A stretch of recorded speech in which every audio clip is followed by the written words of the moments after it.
안녕하세요. 예수의 비전 성결교회 안희연 목사입니다. 이단을 규정할 때요, 성격 가지고 규정하지 않습니다. 사회성이 있느냐 반사회적이냐 이걸로 규정하지도 않습니다. 반사회적이다? 문제죠. 잘못이죠. 비인격적이다? 문제죠. 잘못이죠. 근데 이단을 규정할 때는 말씀에서 어긋났느냐 어긋나지 않느냐 이걸 가지고 규정을 하는 거예요. 최근에 둘째로 다락방의 유광수 씨에 대해서 제가 방송을 내보냈습니다.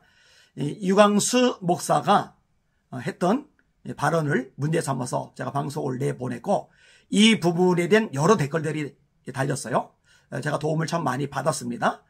실력 있고 분별력 있고 또 말씀에 깊이가 있는 이런 시청자들이 참 많으시더라고요. 도움에 감사를 드립니다. 진짜로 잘 분별할 수 있도록 힘이 되어서 얼마나 보탬이 되는지 모릅니다. 감사하게 생각을 합니다. 자, 조금 더 이야기를 진행해 볼 텐데요. 이 유광수 목사가 어떤 얘기를 내느냐, 구원을 받았어요. 근데 구원받은 사람이 하나님의 뜻대로 살지 않으면 육체는 멸하고 영혼은 구원받는다.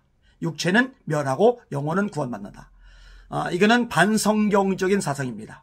성경 어디에도 하나님의 뜻을 행하지 않으면 반은 구원받고 반은 구원받지 못한다, 이렇게 말씀하고 있지 않거든요. 물론 하나님의 뜻에 대한 강조는 굉장히 많이 합니다. 그러므로 내 사랑하는 형제들아, 내가 하나님의 모든 자비하심으로 너희를 권하노니 너희는 너희 몸을 하나님께서 기뻐하시는 거룩한 산 제물로 드리라. 이는 너희가 드릴 영적 예배리라. 너희는 마음을 새롭게 함으로 변화를 받아 하나님의 선하시고 기뻐하시고 온전하신 뜻이 무엇인지 분별하도록 하라. 뜻 중요하죠. 로마서 12장 1절과 2절. 산상수훈 마태복음 5장 6장 7장 결론 바로 직전에 그날에 많은 사람이 나에게 이르되 주여 우리가 주의 이름으로 선지자 노릇하며 귀신을 쫓아내며 주의 이름으로 귀신을 쫓아내며 주의 이름으로 많은 권능을 행치 아니하이나이까. 그때 내가 저에게 밝히 말하되 내가 너희를 도무지 알지 못하니 불법을 행하는 자들아 내게서 떠나가라 하리라. 자, 하나님의 뜻대로 행하는 것이 얼마나 중요한지를 말씀하고 있는 거예요. 불법을 행하면 쫓아내신대요. 요한일서 5장 14절이죠. 그를 향하여 우리가 가진 바 담대한 것이 이것이니 곧 그의 뜻이 또 나와요. 그의 뜻대로 무엇을 구하면 곧 들으십니다.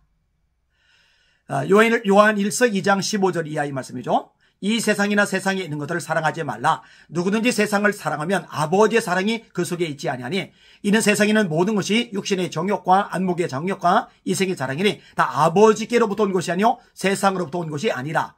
이 세상도 세상부터 온 것이라. 이 세상도 그 정욕도 다 지나가되 오직 하나님의 뜻을 행하는 사람은 영원히 거하느니라. 자, 중요하단 말이에요. 하나님의 뜻.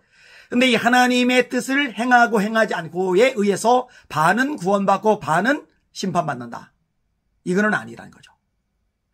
하나님의 뜻을 완전히 어긋나서 불법을 행하면은 내게서 떠나가래야, 나 너 모른다, 이렇게 되는 거예요.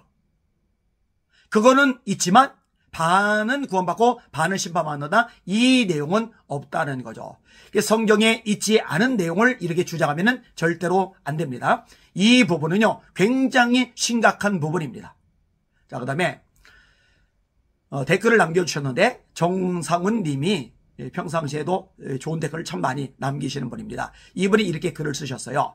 안희연 목사님, 유광수 목사가 최상경 목사와의 대담에서 자신이 사탄에게 배상설을 한 발언이 실수요. 진정 잘못을 인정한다면 그의 실수 인정과 사과는 사실 인터뷰에서만 할 것이 아니라 먼저 하나님께 진정으로 참여하면서 회개해야 옳은 것입니다. 그 다음으로 한국교회 목사답지 못한 부분을 진정 자백하면서 진실한 사과를 해야 마땅하고요. 아쉽게도 그는 자신의 실수를 인정한다고는 하나 사과나 회개 합당한 그 열매는 보이지 않고 있습니다. 참으로 아쉽습니다. 이거 정확하게 지적을 해 주셨어요. 최상경 목사님하고 인터뷰를 할 때 실수라고 했다면 심각한 실수거든요. 문제가 있거든요. 예수님이 사단에게 배상한다. 어디 사단 따위가 감히 예수님께 배상을 받아냅니까? 그 본인이 한 말이거든요. 최상경 목사님이 본인의 한 말을 구체적으로 인용하면서 지적하니까 이 빼도 박도 못하는 거예요. 그게 실수라고 한 거예요. 그런데 공개적으로 사과한 적이 없어요. 공개적으로 회개한 적이 없어요. 이 부분은 반드시 해결이 되어야 될 필요가 있습니다. 그 다음에 이제 한 가지, 이 부분은 교리하고는 다른 부분인데요. 요거 인용을 하겠습니다. 레알 우파 FC님이 글인데, 저도 예전에 다락방 교회를 다녔는데 말씀과 교리 말고 다른 문제로 다락방 교회를 나오게 되었답니다. 유 목사님이 교회가 코로나 방역에 협조해야 한다. 교회 단합이 아니라고 하시더라고요. 그 말이 실망해서 나오게 되었어요. 최근에 녹취록을 봤는데 마스크를 2겹이고 3겹이고 써야 한다고까지 했더라고요. 이거 안 되죠? 이것도 문제가 있네요. 다락방 나오기 전에 국민일보가 제정란에 허덕인다고 해서 교회에서 구독료를 주고 성도들에게 무료로 보게 해줬었는데요. 참 이상한 게요. 어느 순간인가 갑자기 자유일보가 따라서 같이 배달 오더라고요. 나는 국민일보만 신청했는데 자유일보가 왜 같이 오지? 했습니다. 아무래도 자유일보 배달되게 하는데 교회연금을 쓴 게 아닌지 의심됩니다.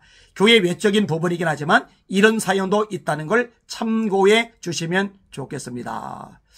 실제로 다락방을 다니던 분의 이야기입니다.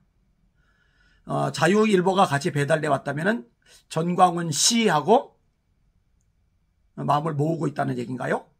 그러면 이제 그것도 심각한 건데요. 이것도 문제가 될 수밖에 없겠습니다. 자, 다음번에 한 차례 정도 더 이 교리적인 부분에서 또 그의 말과 행위에 있어서 어떤 문제점들이 있는지에 대해서 좀 더 밝혀드리도록 그렇게 하겠습니다. 저는요, 쳐내는 게 주목적이 아닙니다. 어느 누구도 마찬가지입니다. 돌이킬 가능성이 있다면, 회개만 한다면, 그래, 한국교회 고개를 낮추고 겸손하게 사과할 수 있다면, 그럼 그거보다 좋은 거는 없다고 생각하는 사람입니다. 저는 전광훈 씨도 마찬가지예요. 회개하면, 한국교회 앞에 사과하면, 그리고 더 이상 거짓말하지 않고 진실해지면, 그러면 그게 제일 좋은 방법이죠. 거기에 딸린 영혼들이 불쌍하잖아요. 이런 부분들을 놓고 여러분들이 기도 많이 해주시기를 바랍니다. 거룩한 대한민국, 말씀에 선 한국교회가 되기를 소망합니다. 이 일을 위해서 함께 기도하면서 영적 싸움을 싸워 나갑시다. 할렐루야.